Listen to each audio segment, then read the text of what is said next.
Hello everyone and welcome back to the Great Book of Grudges. My name is Nathan and we're back with another Total War Warhammer video. Today we'll be continuing our highlight series for the upcoming SFO Grimhammer patch known as Kings and Raiders. Today we'll be looking over the changes for the Wood Elves, as they had recently received a official DLC pack, so the team behind SFO thought it would be best to give them an update alongside the Norskins and Tomb Kings. The Wood Elves had already received a few updates by SFO, so we're not going over a large majority of changes, but mostly changes towards specific legendary lords. Though with all that being said, let's not waste any more time and jump right in.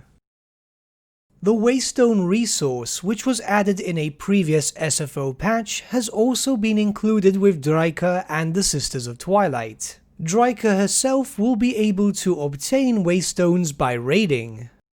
This resource can be used on technologies added in exclusively for her. The technologies themselves will vary. Some will buff up your monsters and dryads, others will buff up your heroes, where a decent amount of them seem to focus around Draika's deep-seated hatred for the elves, where you'll be able to do more damage against them, more post-battle loot, and so on. These buffs work against the High Elves and the Wood Elves, which works rather well, especially since the High Elves later game do become quite an empire.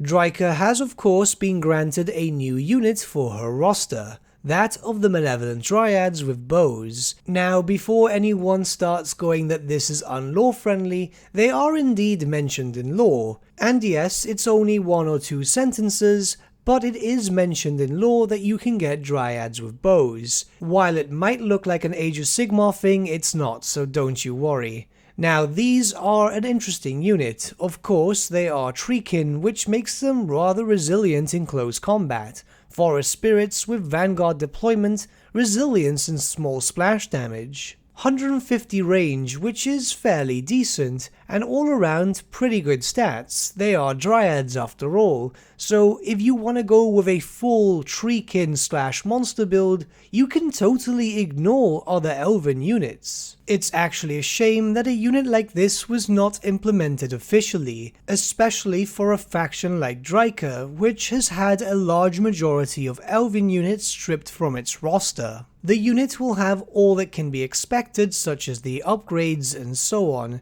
so you can use it and synergize with your army as well as you need to.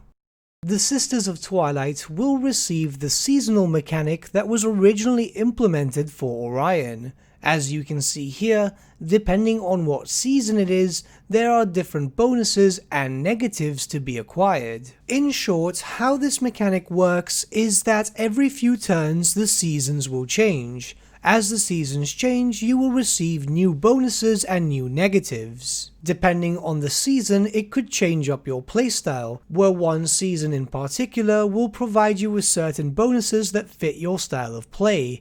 Then that would be the time where you might want to be very aggressive and then rest up with your armies in the next.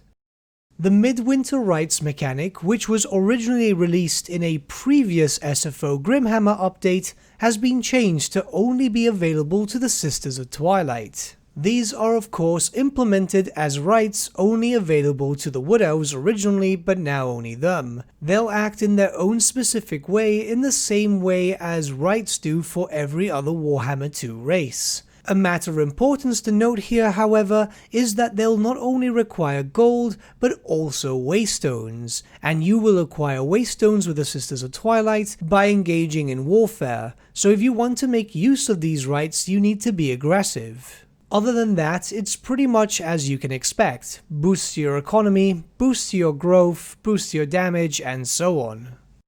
The Heralds of Tallinn and Valk's Champions, 2 units previously available in an SFO update, have now been moved to be specifically only for the Sisters of Twilight. The Heralds themselves are fast-moving melee flying units, which can be used to dart in and out of combat, whereas the Valk's Champions are greatsword infantry, which are there to do as much damage as possible. Think of them as a reskinned Hageneth Executioner.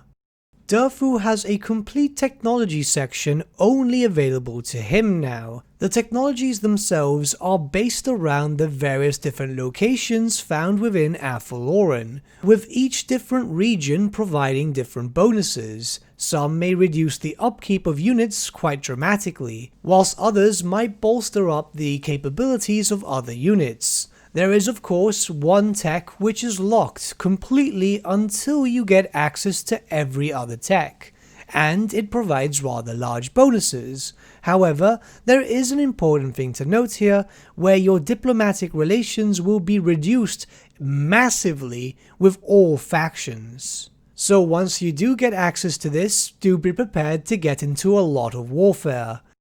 Grove Guardians, a monstrous infantry unit that was introduced for the Wood Elves in a previous SFO patch, are now locked to Durfu and Durfu alone. This is of course the sword variant which many people are already aware of if they've played SFO before, but there is also a new variant known as the Grove Guardians with bows. This is not just a monstrous infantry unit, boasting an incredibly large range and very powerful missiles. They are pretty much the Wood Elf equivalent to a bolt thrower.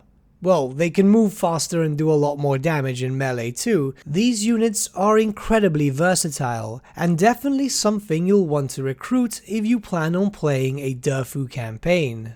These are just some of the things implemented for the Wood Elves in the SFO Grimhammer Kings and Raiders update. As you may have noticed, a lot of new stuff wasn't added in, and to be fair, it's mostly just moving around of mechanics.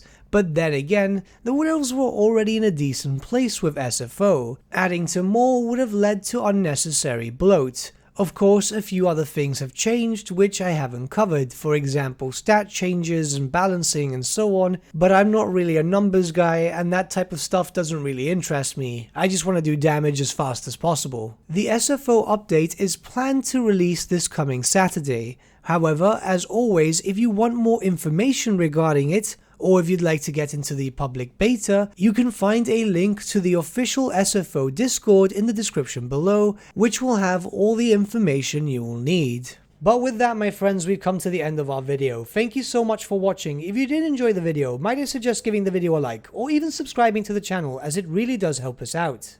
In the description section below are various links to different social media platforms such as Facebook, Instagram, and Discord. Also in the description section is an affiliate link with Element Games where you could buy loads of hobby-based products, not just Warhammer, for 10 to 25% off. Making a purchase using that link and also our special code, which is also in the description, supports the channel at no extra cost to you, which we think is rather cool. A big thank you to our patrons. Your support means the world to us. It's amazing that people want to help a small channel like us grow and get to a higher level of content. A big thank you to Gibraltar LUSC, Ryan Bertsche, Andrew Prince, and Okro for subscribing to us at our Fane level. You guys are super cool. And a big thank you to Edward Yule, VS Vasan, Aaron Whitman, and Shaggy for subscribing to us at our King level. Honestly, we can't thank you all enough. And lastly, a big thank you to all of you for liking, sharing, and commenting on these videos. Honestly, it's because of you guys that the channel has been growing at such a great pace lately, so we can't thank you all enough. But with that, my friends, thank you so much for watching once again, and we shall see you all again very, very soon.